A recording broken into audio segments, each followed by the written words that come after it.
بسم اللہ الرحمن الرحیم۔ السلام علیکم ورحمۃ اللہ وبرکاتہ۔ ہم نے عربک گرامر کورس کا جو آغاز کیا، آج اس کا چوتھا سبق ہے۔ اس کورس کا مقصد یہ ہے کہ قرآن مجید کیونکہ ہماری زبان میں نہیں ہے، ہماری زبان اردو، پنجابی ہے، جو بھی زبان ہے، لیکن قرآن جو ہے وہ مجید کو سمجھنے کے لیے صحیح معنوں میں ہم نے اس کورس کا آغاز کیا ہے کہ اگر ہم عربی گرامر کو اور اس کے قانون قواعد کو، بنیادی اس کی ضروری اصولوں کو سمجھ سکیں تو قرآن مجید کو بھی ہم سمجھنے میں کافی حد تک ہمارے لیے آسانی پیدا ہو جائے گی۔ اس سلسلے میں چوتھا سبق ہمارا یہ ہے جمع سالم۔ کل ہم نے پڑھا تھا کہ عدد کے اعتبار سے اسم کی 3 قسمیں ہیں۔ پہلی قسم ہے واحد، جو کسی ایک فرد کے لیے استعمال ہو۔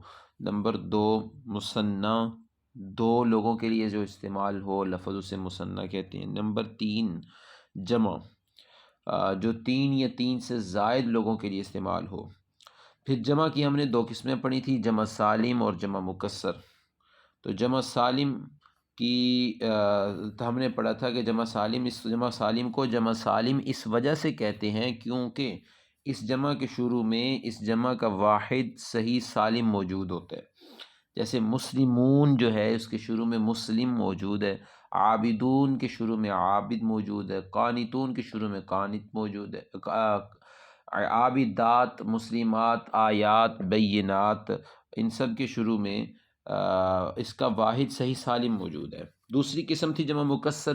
جمع مکسر یعنی بروکن، جس کو توڑ دیا گیا ہو، جس کا واحد اس کے شروع میں صحیح سالم موجود نہ ہو۔ بہرحال جو جمع مکسر ہے اس کے لیے کوئی رول نہیں ہے، بغیر وداؤٹ اینی فارمولا وہ ہمیں عربیوں سے سنا ایسے اور ویسے ہی ہم نے یاد کرنا ہے۔ باقی جمع سالم جو ہے اس کا فارمولا جس کے متعلق کل پڑھ چکے۔ پھر جمع سالم کی 2 قسمیں، جمع سالم مذکر، جمع سالم مونس۔ جمع سالم مذکر وہ جمع سالم جو مذکر اسماء کے لیے، مذکر اسموں کے لیے استعمال ہو، اور جمع سالم مونس جو مونس اسموں کے لیے استعمال ہو۔ جمع سالم مذکر بنانے کا فارمولہ اور طریقہ یہ ہے کہ واحد کے آخری حرف کے اوپر پیش لگا کر آخر میں واو نون لگا دیں گے، واو نون کا اضافہ کر دیں گے۔ جیسے مسلمون سے مسلمون، عابدن سے عابدون۔ ابھی اس میں دیکھیں جو مسلم ہے، لفظ مسلمون ایک آدمی کے لیے، واحد کے لیے، اس کا آخری حرف ہے میم، تو میم کے اوپر پیش لگا دیں۔ اس کو میم کے اوپر تنوین ہے، تنوین ختم کر کے یعنی 2 پیشوں ختم کر کے ایک پیش، سنگل پیش لگا دیں اور اینڈ پہ واو نون کا اضافہ کر دیں تو مسلمون سے مسلمون ہو جائے گا۔ یا آپ کوئی بھی حرف لیں، عابدن لے لیں تو عابدن ڈبل پیش ختم کر کے سنگل پیش لگائیں اور آخر میں واو نون لگا دیں تو عابدون ہو گیا۔ اسی طرح یہ قانون ہے کہ جمع مذکر سالم بنانا ہو تو واحد کے آخری حرف کے اوپر پیش اور واو نون لگا دیتے ہیں۔ جیسے صالح تو واحد ہوتا ہے صالح، تو آخری حرف کے اوپر پیش اور واو نون۔ قاتل اس کے آخر میں حرف پہ پیش اور پھر واو نون۔ مجاہد کے آخری حرف پہ پیش اور واو نون، یا ظالم کے آخری حرف پہ پیش اور واو نون لگائیں گے تو یہ صالحون، قاتلون، مجاہدون اور ظالمون ہو جائے گا۔ یاد رکھیں جی، جمع مذکر سالم بنانے کا اصول اور ضابطہ یہ ہے، جمع مذکر سالم بنانے کے جو ہے یہ صرف اور صرف جمع مذکر سالم صرف اور صرف عاقل مخلوقات کی صفات سے ہی بنتا ہے۔ جمع مذکر سالم صرف اور صرف عاقل مخلوقات کی صفات سے ہی بنتی ہے۔ یہ سمجھنے سے پہلے ہمیں ایک قانون سمجھنا پڑے گا کہ مخلوق 2 قسم کی ہوتی ہے۔ عربی گرامر کے اعتبار سے مخلوق کی 2 ٹائپس ہیں، پہلی جو ہے عاقل اور سیکنڈ ہے غیر عاقل۔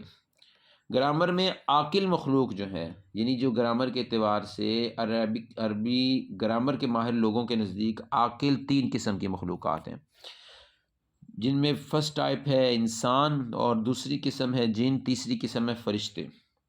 بس یہ تین مخلوقات ایسی ہیں جو عربی کے عاقل ہیں، اور ان کی جو صفات ہیں، ان مخلوقات کی جو صفات ہیں ان سے جمع مذکر سالم بن سکتا ہے۔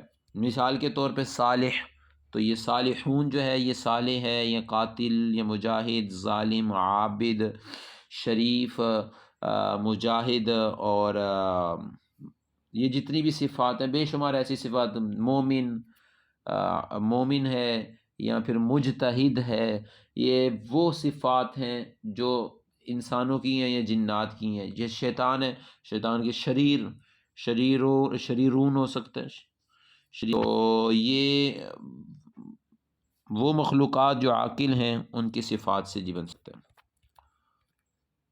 جمع مونث سالم، جمع مونث سالم بنانے کا طریقہ یہ ہے کہ اس کے واحد حرف کے آخر کے اوپر جو تا ہے، آخری حرف کے اوپر زبر لگا کے الف نون کا اضافہ کر دیں گے۔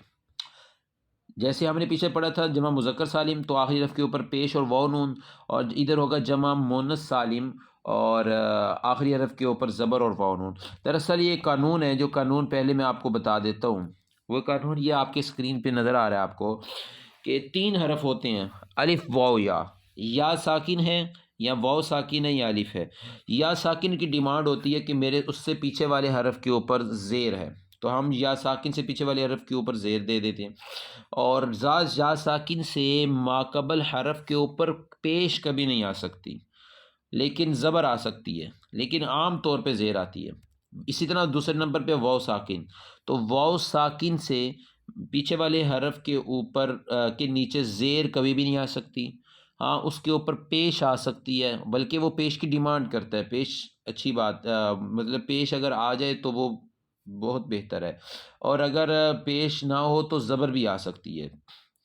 لیکن جو الف ہے، یہ الف کے پیچھے والے حرف کے نیچے زیر کبھی بھی نہیں آ سکتی، پیش بھی نہیں آ سکتی، یہ صرف اور صرف اس کے الف سے پیچھے والے حرف کے اوپر زبر آتی ہے۔ آپ کہیں گے یہ کیا بات ہے؟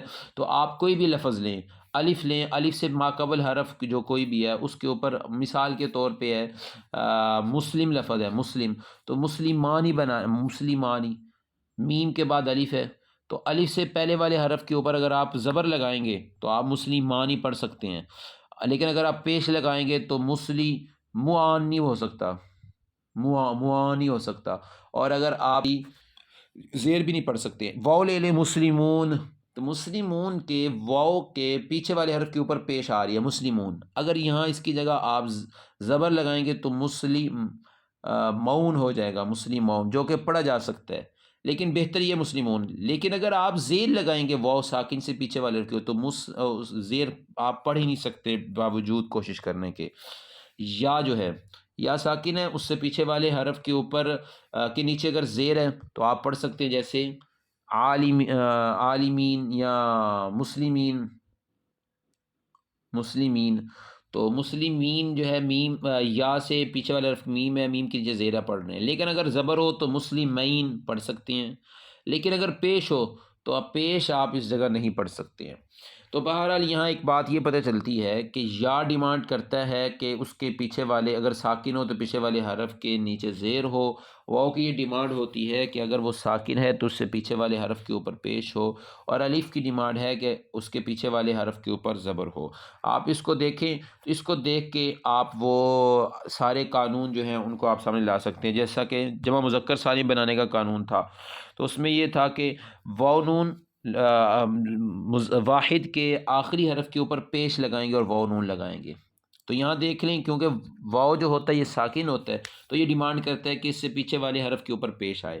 اس طرح جب ہم مثنیٰ ہم نے بنانا سیکھا تھا کل کے سبق میں، تو اس میں بھی ہم نے یہ سیکھا تھا کہ آخر میں الف نون لگانا ہے، تو واحد کے آخر میں الف نون لگانے سے پہلے اس پہلے والے حرف کے اوپر زبر لگانا ہے، تو مسلمان بن جائے گا، یا صالحان، قاتلان، ظالمان، مجاہدان۔ تو الف اس لیے لگانا ہے، زبر اس لیے لگانا ہے کیونکہ الف جو ہے وہ ڈیمانڈ کرتا ہے کہ اس کے پیچھے والے حرف کے اوپر زبر ہو۔ آ جائیں جمع مونث سالم پہ آ جائیں، تو جمع مونث سالم میں بھی یہ ہوتا ہے کہ واحد مونث کا جو لفظ ہے واحد کا، اس کے آخر میں الف تا بڑھا دیتے ہیں۔ جب الف تا کا اضافہ ہوگا تو لازمی بات ہے آپ الف سے پیچھے والے حرف کے اوپر پھر زبر لگائیں گے۔ جیسے مومنتن سے مؤمنات۔ یہاں یہ بات یاد رکھیں کہ جس ٹائم ہم آخری حرف واحد کے آخری حرف آخر میں الف تا لگاتے ہیں، اگر کوئی ایسا واحد ہے جس کے آخر میں گول تا ہے، ظاہر بات ہے ہوتی ہے گول تا تو بنتا ہے نا مسلمات، اگر گول تا ہے تو گول تا کو آپ ریموو کر دیں گے، اس کو ہم اگر ضروری طور پہ اس کو ختم کر دیں گے، جیسے مومنتن لفظ ہے تو تا ختم ہو جائے گی گول تا، تو مومن باقی رہ جائے گا، تو اس کا مومنات بن جائے گا۔ یہ سیدتن ہے تو تا اس کو ریموو کر کے سیدات بن جائے گا۔ دوسری یہاں بات ہے، پچھلے جمع مذکر سالم میں ہم نے پڑھا تھا کہ جمع مذکر سالم کے لیے ضروری ہے کہ وہ عاقل مخلوقات کی صفات کی ہی بنتی ہے، لیکن جمع مؤنث سالم کے لیے ایسا کوئی قانون نہیں ہے، یا عاقل ہو غیر عاقل ہو، عاقل غیر عاقل دونوں کی صفات کے لیے یا دونوں کے ناموں کے لیے بس ہر وہ لفظ جس کے آخر میں گول تا آ رہی ہے اس سے جمع مؤنث سالم بنا سکتے ہیں۔ جیسے آیت ابھی یہ عاقل نہیں ہے تو آیت سے آیات، یا جنت باغ کو کہتے ہیں تو جنت سے باغات، عابد تو یہ عابدت صالحت بینت حجرت، آخر والی گولتا سب میں موجود ہے تو گولتا کو ختم کر دیں گے، کراس لگا دیں گے، پیچھے عابدہ صالحہ بینہ اور حجرہ رہ جائے گا، تو عابدہ کے آخر میں گولتا ختم کرنے کے بعد الف تا لگائیں گے تو یہ یہاں صالحہ کے الف تا سب کے آخر میں لگانے سے یہ عابدات صالحات اور بینات بن جائے گا، سب کے آخر میں الف تا کا اضافہ کر دینے سے۔ تو یوں آج ہمارا یہ سبق ختم ہوا۔ جمع کی دو قسمیں ہیں، جمع سالم اور جمع مکسر، پھر جمع سالم کی دو قسمیں ہیں، جمع مذکر اور جمع مذکر سالم اور جمع مؤنث سالم، ان دونوں کے ہم نے فارمولے اور مثالیں پڑھی۔ اللہ تعالی ہمیں قرآن مجید سمجھنے کی توفیق عنایت فرمائے۔